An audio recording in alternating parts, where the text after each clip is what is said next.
নমস্কার বন্ধুরা, ঐশীস কিচেনে সবাইকে জানাই স্বাগত। প্রতিদিনের মতো আজ আমি একটা নতুন রেসিপি নিয়ে চলে এসেছি। আজ আমি দেখাবো এঁচোড় চিংড়ি।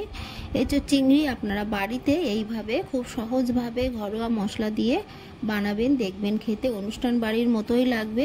রেসিপিটি খুবই সহজ, পুরোটা দেখে বাড়িতে বানাবেন। প্রথমেই দেখুন, গ্যাসে আমি প্রেসার কুকারের মধ্যে এঁচোড়, তার মধ্যে লবণ হলুদ দিয়ে এঁচোড়টাকে আমি প্রেসারে 2টো সিটি মারবো। খুব বেশি সিটি মারবো না, তাহলে এঁচোড়টা ঘেটে যাবে।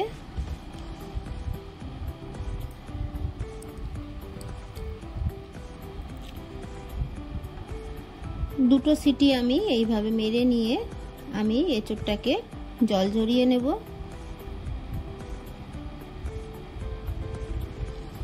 এরপর গ্যাসে একটা কড়া বসিয়ে দিয়ে আমি এর মধ্যে দিয়ে দেব সর্ষের তেল।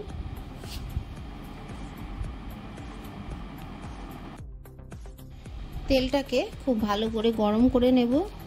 তারপর আমি এর মধ্যে দিয়ে দেব অল্প হলুদ গুঁড়ো। এরপর দিয়ে দেব কেটে রাখা আলু। আলুগুলোকে আমি চৌকো চৌকো করে কেটে নিয়েছি।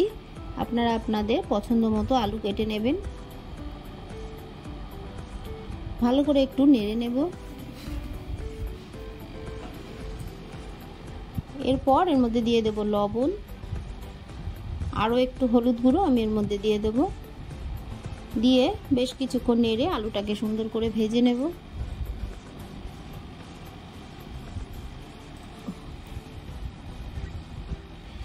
আলুগুলোকে ভালো করে আমি ভেজে নিয়েছি, তারপর তুলে নেব।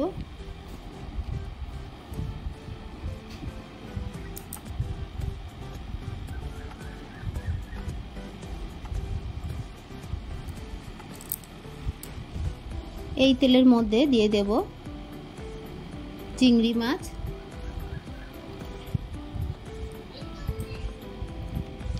চিংড়ি মাছগুলোকে দিয়ে আমি ভালো করে নেড়ে এই চিংড়ি মাছগুলোকে সুন্দর করে ভেজে নেব। দিয়ে দেব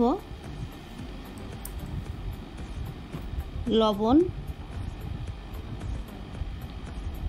এরপর এর মধ্যে দিয়ে দেব হলুদ গুঁড়ো। দিয়ে বেশ কিছুক্ষণ খুব ভালো করে নেড়ে চিংড়ি মাছটাকে ভেজে নিতে হবে।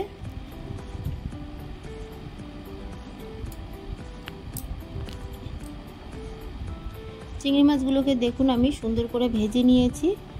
মাছগুলোকে তুলে নেব। এই কড়াটাকে আমি একটু জল দিয়ে ধুয়ে নেব।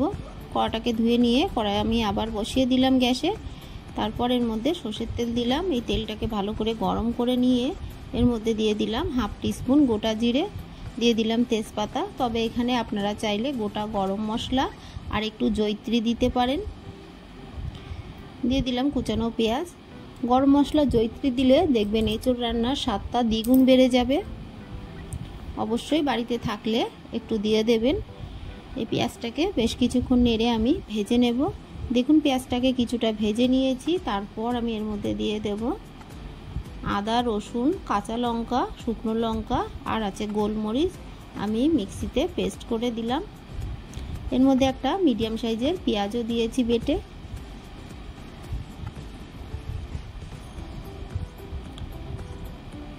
দিয়ে দিয়েছি আমি এর মধ্যে টমেটো। আপনাদের বলতে ভুলে গেছি, একটা ছোট সাইজের টমেটো আমি মিক্সিতে পেস্ট করে নিয়েছি। ভালো করে এই মশলাটাকে নেড়ে নিয়ে দিয়ে দেব লবণ, দিয়ে দেব হলুদ গুঁড়ো, দিয়ে আবারও ভালো করে আমি নাড়ব। বেশ কিছুক্ষণ ভালো করে নেড়ে নিয়ে এর মধ্যে দিয়ে দেব ধনে গুঁড়ো। আপনারা যতটা এঁচোড় রাখবেন সেই মতো মশলাটা দেবেন। একটু নেড়ে নিলাম। এরপর এর মধ্যে দিয়ে দেব জিরে গুঁড়ো। আবারও একটু আমি নেড়ে নিলাম।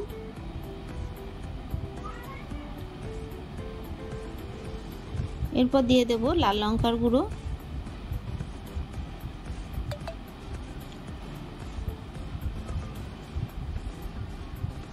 দিয়ে ভালো করে আমি আবারও নেড়ে নিলাম। মশলা দিয়ে যতক্ষণ তেল না বেরোবে ততক্ষণ আমি ভালো করে নেড়ে নিয়ে তারপর এর মধ্যে ভেজে রাখা আলু আর চিংড়ি মাছ দিলাম। তারপর আমি সিদ্ধ করে রাখা এঁচড় দিলাম। দেখুন এঁচড়গুলো সিদ্ধ হয়ে গেছে, সবগুলো গোটা গোটা আছে। এরকমভাবেই এঁচড়টাকে সিদ্ধ করবেন। বেশি সিদ্ধ হয়ে গেলে এঁচড় ঘেটে গেলে ভালো লাগবে না। বেশ কিছুক্ষণ আমি মশলার সঙ্গে সবগুলোকে একসঙ্গে কষিয়ে নেব। একটু সময় নিয়ে ভালো করে কষিয়ে নেবেন।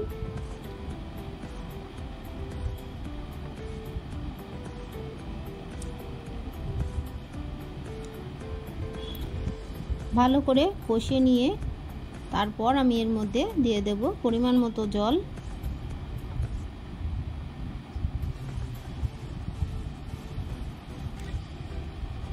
এঁচড়টা সেদ্ধ করা আছে, সেই মতো বুঝে জলটা দেবেন। ঢাকা চাপা দিয়ে দিয়ে আমি আরও বেশ কিছুক্ষণ ফুটিয়ে নেব, কারণ আমি আলুটা কিন্তু সেদ্ধ করে নিইনি। বেশ কিছুক্ষণ ফুটিয়ে নেওয়ার পর আমি ভালো করে একটু নেড়ে দেব।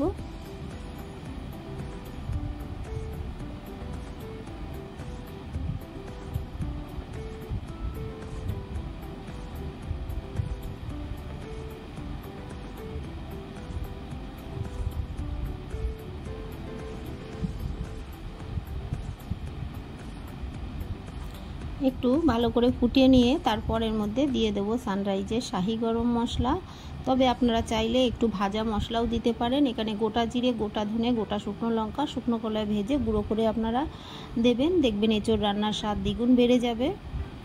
আর এইভাবে চাইলেও আপনারা শুধু গরম মশলার গুঁড়ো দিয়েও রান্নাটা করতে পারেন। ভালো করে আমি মিশিয়ে নেব।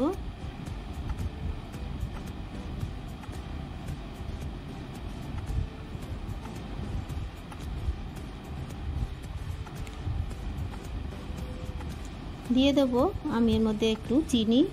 আপনারা যেমন মিষ্টি খেতে ভালোবাসেন সেই মতন মিষ্টি এর মধ্যে দেবেন।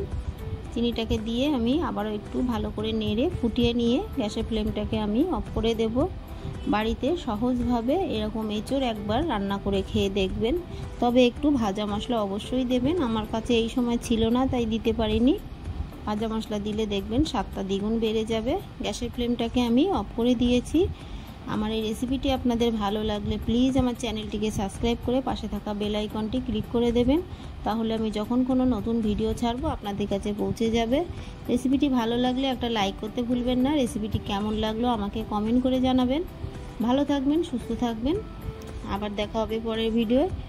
পুরো ভিডিওটা দেখার জন্য সবাইকে জানাই অসংখ্য অসংখ্য ধন্যবাদ। আপনাদের কেমন লাগলো আমাকে একবার কমেন্ট করে জানাবেন।